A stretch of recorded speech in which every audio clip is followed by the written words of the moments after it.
اب آخر میں مختصراً وہ 10 رجوع بیان کر دیتا ہوں. تلک عشرۃ کاملہ، یہ پورے 10 ہوئے جو سورۃ البقرہ میں آیا، تاکہ یہ قیامت تک کے لیے ویڈیو میں ریکارڈنگ کے طور پر بھی آ جائیں اور آپ کو الگ سے اسکیٹرڈ فارم میں ڈھونڈنے نہ پڑے. رجوع نمبر 1 جو سب سے پہلے میں نے کیا وہ داڑھی کے مسئلے میں تھا. میں نے مسئلہ 33 ریکارڈ کروایا تھا آج سے آلموسٹ 10 سال پہلے. اس میں نے یہ موقف اڈاپٹ کیا تھا کہ اگر کوئی شخص مٹھی سے لمبی داڑھی رکھے تو یہ افضل ہے، اور مٹھی داڑھی سنت ہے. صحابہ کرام کی بھی اور نبی علیہ السلام کی تو نیچرلی مٹھی تھی، لیکن جس کی نیچرل بڑھ جائے تو وہ اگر لمبی رکھتا ہے تو وہ بہتر ہے. پھر اللہ تعالیٰ نے شرح صدر کیا اور میں نے اس کے اوپر اپنا رجوع ریکارڈ کروایا کہ نہیں، جو شخص یہ سمجھتا ہے کہ نبی علیہ السلام کی داڑھی مٹھی سے بڑی نہیں، نحر سے، اس وجہ سے وہ اپنی داڑھی مٹھی کے بعد کاٹتا ہے، جس طرح کے صحابہ کرام کاٹتے تھے، عبداللہ ابن عمر، عبداللہ ابن عباس اور حضرت ابو ہریرہ رضی اللہ عنہم اجمعین. تو اس شخص کے لیے مٹھی کے بعد داڑھی کاٹنا افضل ہے. اور جو شخص یہ سمجھتا ہے کہ چونکہ نبی علیہ السلام کی ہے ہی نیچرل مٹھی تھی، میری نیچرل جتنی بھی ہوگی میں اتنی ہی رکھوں گا اور کاٹوں گا نہیں، تو وہ اس کے لیے تو افضل ہو سکتی ہے، اوورآل اسے افضل نہیں کہہ سکتے. جس طرح میں نے داڑھی کبھی نہیں کاٹی، ضرورت ہی نہیں پڑی، مٹھی سے زیادہ کئی بال ہیں میرے، تو میری نیچرل اتنی ہے. تو یہ میرا پہلا رجوع تھا جو میں نے داڑھی کے مسئلے میں اعلانیہ کیا، الحمدللہ. رجوع نمبر 2 وہ جہری نمازوں میں قرات کا ایشو تھا. وہ بھی آلموسٹ 10 سال پہلے میرا مسئلہ نمبر 84 ریکارڈ ہوا تھا فاتحہ خلف الامام سے متعلق. اس وقت بھی میں نے راستہ چھوڑا تھا. میں نے کہا تھا کہ جو لوگ یہ سمجھتے ہیں نا کہ جب امام بلند آواز سے قرات کر رہا ہے اور پیچھے مقتدی کا سن لینا کافی ہے، ہم ان کی نماز کو بھی غلط نہیں کہتے، لیکن ہم امام کے پیچھے جہری نمازوں میں بھی قرات کریں گے، خواہ وہ وقفے نہ دیتا ہو تب بھی. اس سے پھر میں نے رجوع کیا کہ نہیں، جب وہ وقفے دے گا، جس طرح میں تو دیتا ہوں الحمدللہ، میں تو تینوں جہری نمازوں میں پچھلے آلموسٹ 7-8 سال سے امامت کروا رہا ہوں، میرے پیچھے سارے پڑھتے ہیں. ہم تو قیام اللیل میں بھی وقفہ دیتے ہیں سورہ فاتحہ کا. لیکن اگر کوئی جہری نمازوں میں وقفہ امام نہیں دے رہا تو آپ کا سن لینا کافی ہے. تو یہ میں نے اس پہ رجوع ریکارڈ کروایا اور اس پہ میری کئی ایک ویڈیوز گواہ ہیں، مجھے آج بتانے کی ضرورت نہیں ہے. رجوع نمبر 3 میں نے کیا تھا رکوع میں رکعت ملنے کے حوالے سے، کہ رکوع میں جو رکعت ملنے کا ایشو ہے اس میں تفرد ہے صرف امام بخاری رحمۃ اللہ علیہ کا اور چند اہل حدیث کا. ادروائز اہل سنت کے چاروں ائمہ، امام ابو حنیفہ، امام شافعی، احمد بن حنبل، امام مالک اور اہل تشیع بھی، یہ سب کے سب قائل ہیں کہ رکوع میں رکعت مل جاتی ہے، اور اس کیس میں وہ قیام کے اندر جو قرات ہے وہ ایکسیپشن ہے، اللہ تعالیٰ نے معافی دی ہوئی ہے، لیکن اس کی روٹین نہ بنائی جائے. اس کے حوالے سے میں نے دلائل ذکر کیے ہیں، وہ آپ میری ویڈیو دیکھ لیں. نیو امام کے پیچھے فاتحہ کا مسئلہ، اس میں نے قرات کا ایشو بھی ڈسکس کیا اور رکوع میں رکعت ملنے کا، اور یہ صحابہ کرام کے فتووں کی بنیاد پہ ہے. عبداللہ ابن مسعود رضی اللہ تعالیٰ عنہ کے ساتھ ایک بندہ نماز پڑھ رہا تھا تو وہ رکوع میں ملا اور اس نے سلام پھیرنے کے بعد اپنی ایک رکعت مکمل کی، تو ابن مسعود نے اسے پکڑ کے بٹھا دیا کہ تیری نماز مکمل ہو چکی ہے، رکوع میں رکعت مل جاتی ہے. یہ سنن کبریٰ البیہقی میں، المصنف ابن ابی شیبہ میں موجود ہے. یعنی کوئی ذاتی فتوے نہیں ہیں کسی بڑے عالم کے یا محدث کے یا فقیہ کے، یہ صحابہ کرام کا فتویٰ ہے. تو میں نے اس پہ رجوع کیا کہ رکوع میں رکعت مل جاتی ہے. مجھے تو اللہ کا شکر ہے اس تکلیف سے گزرنا ہی نہیں پڑتا. میں تو 5 نمازوں میں امامت کرتا ہوں، اور اس سے پہلے بھی میری کوشش ہوتی ہے کہ میں جماعت قائم ہونے سے پہلے ہی مسجد میں ہوں، لہٰذا مجھے اس تکلیف سے گزرنا نہیں پڑتا. رجوع نمبر 4 میں نے کیا تھا وہ باپا جانی کے حوالے سے. میرے ایک دوست نے مجھے کہا جی میرے پاس ایک ویڈیو آئی ہے جس میں انہوں نے کہا کہ اگر آپ کی چپل الٹی ہو جائے، یعنی اس کا تلوا آسمان کی طرف ہو جائے، تو آپ نے وہ چپل سیدھی نہیں کرنی. تو میں بھی جناب پھر بغیر ٹکٹ کے ان کے اوپر چڑھ دوڑا، ویڈیو ریکارڈ کروا دی. وہ جب ویڈیو 4-4.5 لاکھ پہ پہنچ گئی اور مجھے کچھ لوگوں نے بتایا کہ جناب انہوں نے تو ویڈیو میں بالکل الٹ بات کی ہوئی ہے، جو آپ کہہ رہے ہیں وہی بات انہوں نے کی ہوئی ہے۔ پھر میں نے تو اس دوست کے ساتھ جو تو کی وہ کی، اس کے بعد پھر میں نے نہ اس سے پہلے کوئی واقعہ ایسا رپورٹ ہوا ہے نہ اس کے بعد، جب تک میں خود دیکھ نہ لوں، پوری تسلی نہ کر لوں، میں کوئی رائے قائم نہیں کرتا۔ اسی لیے میں اپنا ٹویٹر اکاؤنٹ نہیں بناتا کہ بعد میں ٹویٹس جو ہیں وہ جس ملک میں ISPR کے DG کو اپنے ٹویٹس ڈیلیٹ کرنی پڑ جائیں تو باقی تو شاہی کوئی نہیں، تو مجھے کیا تکلیف ہے کہ میں ٹویٹر اکاؤنٹ بنا کے تو رجوع ریکارڈ کراتا رہوں، پہلے تھوڑے کٹے میں کھولے انہیں ایک اور کھول لوا۔ اس لیے میں بڑی تسلی کے ساتھ معاملات کو دیکھ کے کوئی رائے قائم کرتا ہوں۔ بہرحال ان واقعات سے آپ لرن کرتے ہیں، جیسے صحابہ کرام اگر غزوہ احد میں نبی علیہ السلام کی نافرمانی کر کے 70 صحابہ شہید نہ ہوتے، حضور کے داں شہید نہ ہوتے، تو صحابہ کرام کی ٹریننگ کیسے ہونی تھی؟ کل کو رومنز اور پرشینز کے خلاف اس طرح کی حکم عدولی افورڈ ہو سکتی تھی؟ کیا صحابہ سپر پاورز کا مقابلہ کر سکتے تھے اتنے لوز ڈسپلن کے ساتھ؟ اگر وہ غزوہ احد والی غلطی کے بعد اللہ تعالیٰ نے 60 آیات میں انہیں ڈانٹ پلا کے ان کی اصلاح نہ کی ہوتی؟ تو ان واقعات سے آپ لرن کرتے ہیں، یہ اللہ کی ہمیشہ سنت رہی ہے۔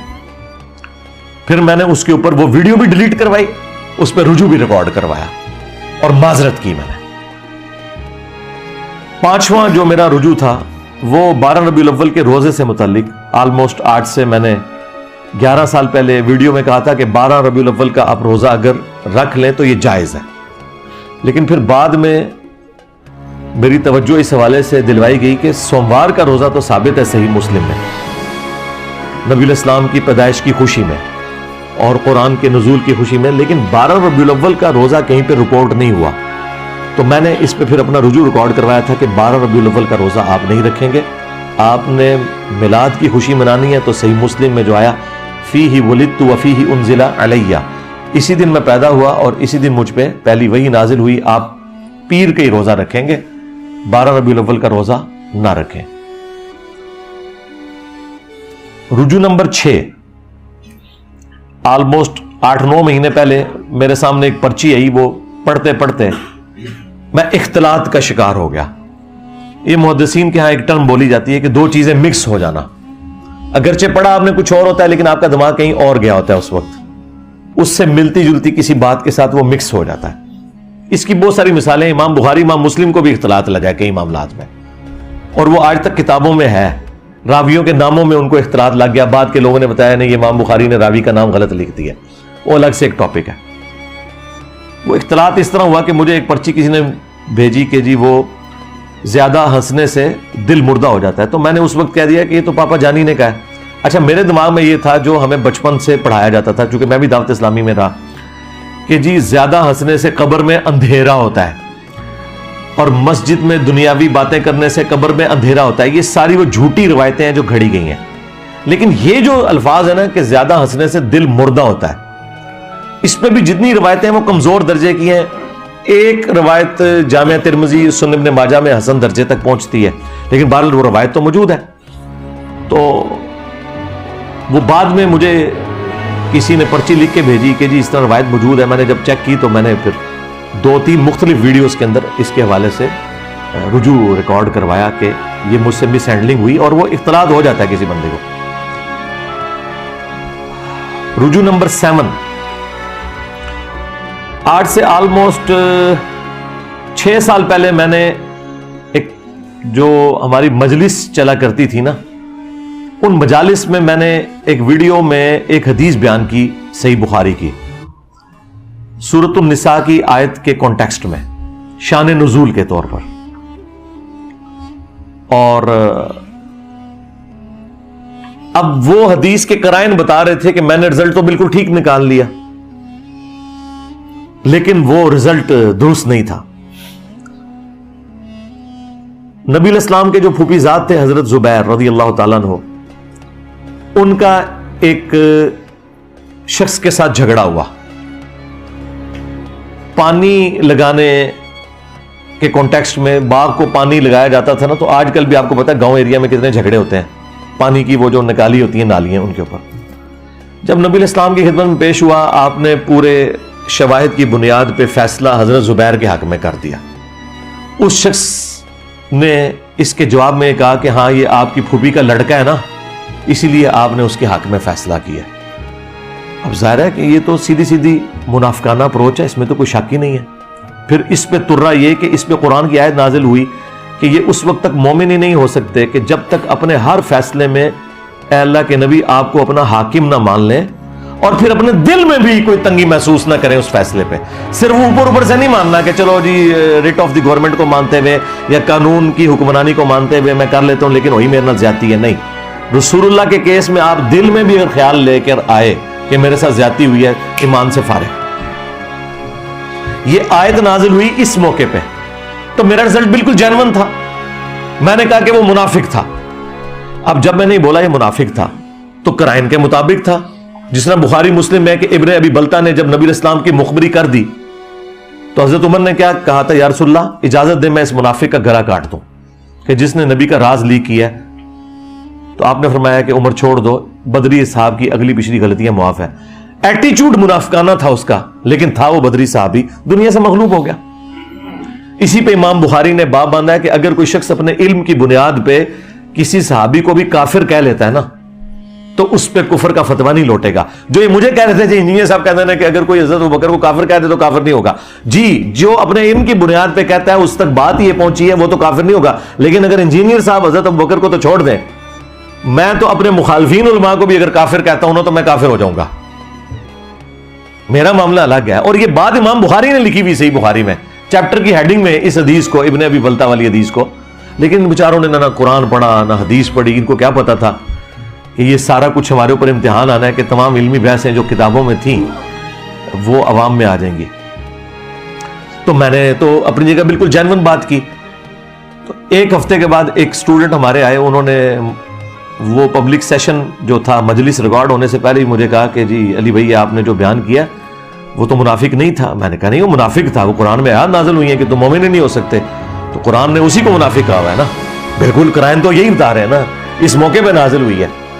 اس نے کہا نہیں جی اس کا ایک طریق بخاری میں دوسری جگہ ہے، اس میں الفاظ ہے ایک انصاری صحابی۔ میں نے کہا اچھا، اس نے کہا یہ حدیث کا نمبر ہے۔ میں نے کھول کے دیکھا، اب بھی میں تعویل کر سکتا تھا کہ صحابی وہ قانوناً تھا، وہ تو عبداللہ ابن ابی کو بھی حضور نے صحابی کہا ہوا ہے، لیکن میں نے کہا نہیں یار یہ بہت دور کی بات ہو جائے گی، جب یہ لکھا ہے نا انصاری صحابی تو پھر ہم ابن ابی بلتہ والا حکم ہی لگائیں گے، جس نے حضرت عمر نے اس کو بدری صحابی کو منافق کہہ دیا تھا۔ اگر بدری صحابی کو حضرت عمر منافق کہہ دیں، اتنے بڑے صحابی، تو میں تو شاہی کوئی نہیں، اور میں جس انصاری کو کہہ رہا ہوں وہ ابن ابی بلتہ کے مقابلے میں شاہی کوئی نہیں۔ تو میں نے اپنا رجوع ریکارڈ کروا دیا۔ اس طرح اینالوجی کا فرق بعض اوقات لگ جاتا ہے۔ تو یہ میرا وہ رجوع تھا، رجوع نمبر 7۔ اسی کی آپ ایکسٹینشن کر لیں، یہ جو پچھلے ہفتے ہماری ایک پوسٹ بھی اپلوڈ ہوئی تھی، رجوع نمبر 8 کہہ لیں اسے، وہ حرمت والے رشتوں سے متعلق، کیونکہ اس کے ساتھ ہی آپ اس کو جوڑیں گے تو آپ کو پھر اینالوجی بنانے میں آسانی ہو جائے گی کہ یہ اینالوجی صحابہ کرام سے بھی مس ہینڈلنگ ہو جاتی تھی۔ وہ حرمت والے جو رشتے رپورٹ ہوئے ہیں نا سورۃ النساء کی آیت نمبر 23 کے اندر، ان کے کانٹیکسٹ میں میں نے بیان کیا تھا۔ مجھے پرچی آئی تو میں نے وہ پرچی پڑھی، اس میں تھا کہ کیا بھتیجی اور بھانجی کی جو آگے سے اولاد ہے اس کے ساتھ رشتہ ہو سکتا ہے؟ تو میں نے کہا تھا کہ ہاں ہو سکتا ہے، اس لیے کہ اس کا باپ الگ ہے، اور میں نے قیاس کیا کہ خالہ اور پھوپھی کے ساتھ رشتہ نہیں ہو سکتا، لیکن خالہ اور پھوپھی کی اولاد کے ساتھ آپ کا رشتہ ہو جاتا ہے، اس لیے کہ اس کا باپ الگ ہے۔ تو میں نے اینالوجی اسی طریقے سے بنائی جس طرح کہ حضرت عمر نے اینالوجی بنا لی تھی ابن ابی بلتہ کو منافق کہنے کی، یا مجھ سے مس ہینڈلنگ ہو گئی تھی ایک انصاری صحابی کو منافق کہنے کی، کیونکہ اس نے رسول اللہ کے فیصلے کو چیلنج کیا تھا، اور کتنا گستاخانہ جملہ بولا کہ یہ آپ کے پھوپھی کا لڑکا ہے اس لیے آپ نے اس کے حق میں فیصلہ کیا ہے۔ مجھے بتائیے اس سے زیادہ توہین ہو سکتی ہے؟ تو میں نے اپنی جگہ وہ اینالوجی بنائی۔ پھر کیا ہوا کہ اسی ویک کے اندر، حالانکہ اتوار تو آ جانی تھی، میں نے اتوار کو بولنا تھا، لیکن مجھے منڈے یا ٹیوزڈے کو کاشف بھائی ہیں ہمارے فیصل آباد میں، مولانا اسحاق صاحب کے اسٹوڈنٹ ہیں اور ڈیسنٹ آدمی ہیں، انہوں نے مجھے کال کی کوئی دن 11 بجے، مجھے کہنے لگے کہ اس طرح آپ نے ایک مسئلہ بیان کیا ہے تو آپ نا اس کے اوپر تحقیق کریں، کیونکہ میں نے مختلف علماء سے پوچھا تو سارے علماء یہ کہہ رہے ہیں کہ جی بھتیجی اور بھانجی کی اولاد بھی اپنی بیٹی کی اولاد میں داخل ہے. میں نے کہا کوئی دلیل دی ہے؟ انہوں نے کہتے ہیں دلیل تو نہیں دی ہے لیکن یہ انڈرسٹوڈ ہے. میں نے کہا مجھے تو لگتا ہے کہ یہ بات درست نہیں ہے, کیونکہ خالہ اور پھوپھی بھی تو محرم رشتے ہیں اور ان کی اولاد آگے سے آپ کے لیے نامحرم ہے اور آپ ان سے شادی کر سکتے ہیں.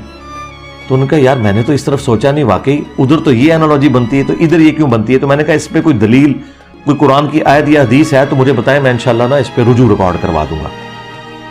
کہتے ہیں پھر مجھے ٹائم دیں. پھر انہوں نے مختلف علماء سے رابطہ کیا اور انہی میں سے ایک عالم دین تھے دیوبند مکتب کے, مولانا اسحاق صاحب کے وہ بڑے چاہنے والے اور ان کے اسٹوڈنٹس میں سے.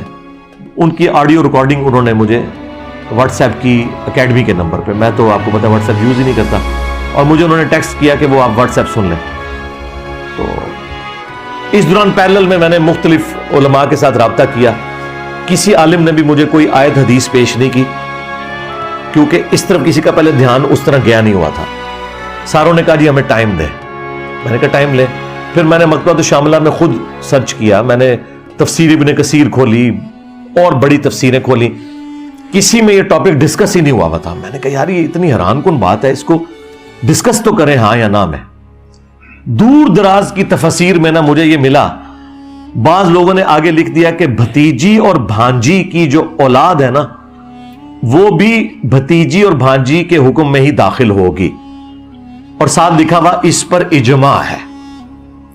یعنی قرآن و سنت کی دلیل نہیں ہے, یہ نسل در نسل مسلمانوں نے اجماع سے اس آیت کی تفسیر یہی سمجھی ہے. اب اس کے بعد ظاہر ہے کہ میں پھر مزید تحقیق میں پڑا. پھر میں نے کچھ شیعہ علماء سے رابطہ کیا, پاکستان کے بھی, عراق کے, ایران کے.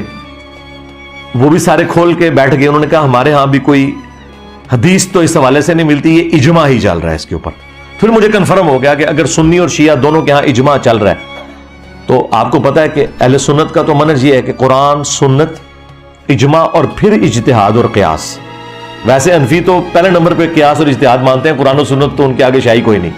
لیکن ہم تو پتہ ہے سنی منہج پہ ہیں, سنی فرقے میں نہیں ہے. تو پھر میں نے پوری تسلی کرنے کے بعد آپ نے دیکھا اس پوسٹ پہ لکھا, اور میں نے پوری اس کی دلیل لکھی کہ جس طرح خالہ اور پھوپھی اگرچہ محرم رشتے ہیں لیکن ان کی اولاد آپ کے لیے حلال ہے, یہ انالوجی آپ کی بھتیجی اور بھانجی پہ نہیں لگے گی. اگرچہ بھتیجی اور بھانجی محرم رشتے ہیں لیکن ان کی اولاد آپ کی اپنی سگی اولاد کی طرح کاؤنٹ ہوگی. حالانکہ وہ سگی اولاد نہیں ہے, وہ آپ کے بھائی کی اولاد ہے.